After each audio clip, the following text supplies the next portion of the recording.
प्रेमी सज्जनों, प्रेम से बोलो सतगुरुदेव की जय।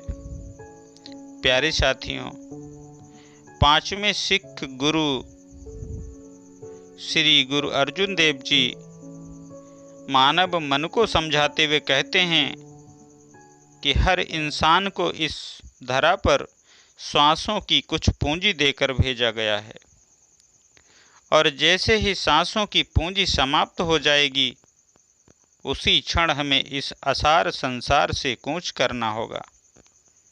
अर्थात हमारा यह जीवन एक सपने की तरह है, परंतु हम हैं जो इस सपने से प्यार कर बैठते हैं। एक स्वप्न जो हम रात में सोते समय देखते हैं और जैसे ही हमारी आंख खुलती है, सोते समय देखा गया स्वप्न जिसमें धन दौलत माल खजाना देखकर हम प्रसन्न हो रहे थे, आंख खुलते ही सारा गायब हो जाता है।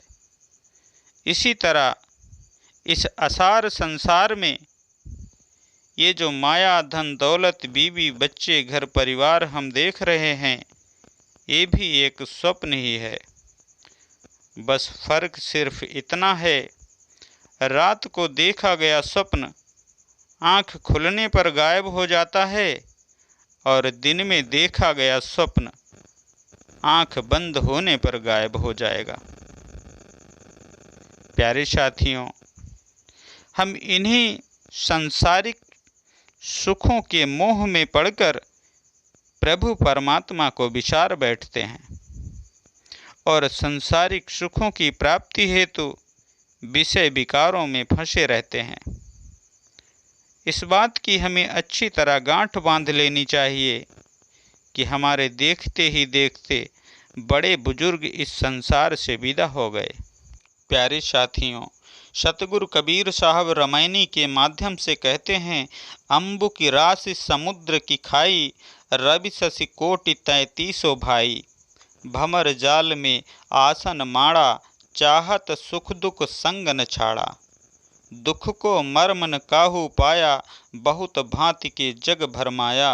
आपु ही बाउरी आपु सयाना, हृदया बसे ते ही राम न जाना। कबीर साहब जी कहते हैं कि मानवों, जैसे सागर की खाई में विशाल जल के भंडार भरे रहते हैं, उसी प्रकार यह अनंत संसार समुद्र प्रकृति कणों का भंडार है, जिसमें सूर्य चंद्र तारे एवं 33 कोटि के देवगण चक्कर लगाते रहते हैं। इसी भंवर जाल में मनुष्यों ने अपना आसन बनाकर रखा हुआ है। चूँकि मनुष्य सदैव मोह माया के जाल में फंसे रहते हैं, अतः वह सुख की कामना करने पर भी इस दुख रूपी भंवर जाल से अपना पीछा नहीं छुड़ा पाते हैं। उन्हें यह भी ज्ञान नहीं होता कि वे क्यों दुखी हैं। यह संसारिक मनुष्य इन दुखों से छुटकारा प्राप्त करने के निमित्त बहुत ज़्यादा इधर उधर भटकते फिरते हैं, किंतु उनका दुख कम होने के स्थान पर और बढ़ जाता है, अर्थात उन्हें कहीं सुख शांति की प्राप्ति नहीं होती है।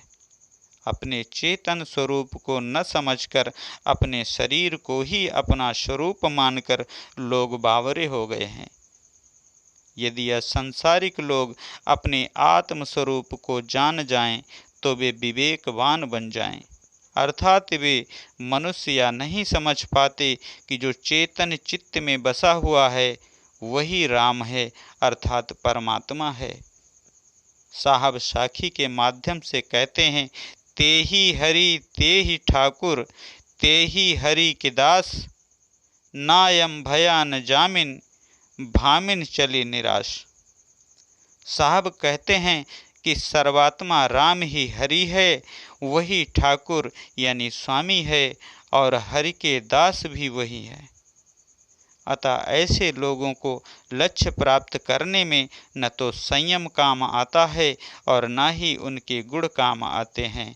फलस्वरूप अपने आप को भगवान की भार्या समझने वाले भावुक मानव अंततः निराश होकर विश्व से विदा हो जाते हैं, अर्थात मृत्यु को प्राप्त हो जाते हैं।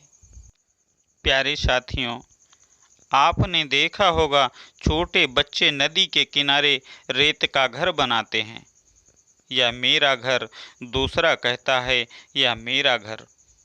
इस तरह दिन भर उसे सजाते रहते हैं और जैसे ही दिन का सूरज डूबने लगता है अर्थात शाम होते ही उन्हें अपने घर की याद सताने लगती है। अपने असली घर को जाने के जोश में वे अपने बनाए हुए रेत के घरों को तोड़ ताड़ कर अपने घर की तरफ दौड़ पड़ते हैं। ठीक इसी तरह हम सब इस संसार में घर बना रहे हैं और जैसे ही हमारी जिंदगी की सांझ आएगी सब कुछ यहीं छोड़ छाड़ कर अपने असली घर को वापस जाना है। छोटे बच्चे तो जल्दी ही समझ जाते हैं और वे बिना मोह किए अपने रेत के सुंदर घरों को शाम होते ही एक झटके में तोड़ ताड़ कर अपने असली घर को दौड़ पड़ते हैं। पर हम बच्चों से भी गए गुजरे हैं जो अपने असली घर को भुला बैठे हैं। धन दौलत कितनी ही कमा लें परंतु मनुष्य कभी संतुष्ट नहीं होता। जब तक कि उसे संतोष धन की प्राप्ति नहीं हो जाती। बिना संतोष नहीं को राजे, इस बात को कई विद्वानों ने भी हमें कुछ इस तरह समझाया है। गोधन गजधन बाजधन और रतन धन खान, जब आवे संतोष धन सब धन धूर समान। प्यारे साथियों, संसार में आकर तो हमारे धंधे कभी खत्म होने वाले नहीं हैं। सुबह शाम हम इन धंधों में लगे रहते हैं जो हमारे किसी काम आने वाला नहीं। वह हमें सिर्फ क्षणिक सुख देने वाले हैं। अस्थाई सुख की प्राप्ति अगर करनी है तो गुरुदेव गुरुवाणी द्वारा हमें पग पग पर समझाया गया है, जो सुख को चाहे सदा शरण राम की ले। इसीलिए गुरुवाणी में कहा गया है, कहो नानक यही तन विचारा, बिन हरि भजन ना ही छुटकारा। प्यारे साथियों, ऐसी बात नहीं है कि धन दौलत की ज़रूरत इंसान को नहीं है, क्योंकि तन यात्रा निर्वाह के कारण दौलत की भी आवश्यकता होती है। वह भी जरूरी है, पर उसे कमाने से इतना गलतान नहीं होना चाहिए कि हम अपने असली घर अर्थात परमात्मा को भुला बैठें। हमें हाथ पांव से अपने और अपने परिवार का उदर पोषण करने हेतु धन भी कमाना है, पर हमारा हर समय हमारा मन राम नाम सुमिरण से जुड़ा रहना चाहिए। नामा कहे तिलोचना, मुख से राम संभाल, हाथ पाँव से काम सब, चित्त निरंजन नाल। प्यारे साथियों, इसीलिए हमें समय रहते चेत जाना चाहिए और प्रभु परमात्मा के सुमिरण में मन लगाकर रखना चाहिए। इसी से हमारे जीवन नौका सुचारू रूप से भवसागर से पार उतरने वाली है और अपने प्रभु के दरबार में उज्जवल मुख होकर स्थान पा सकेंगे।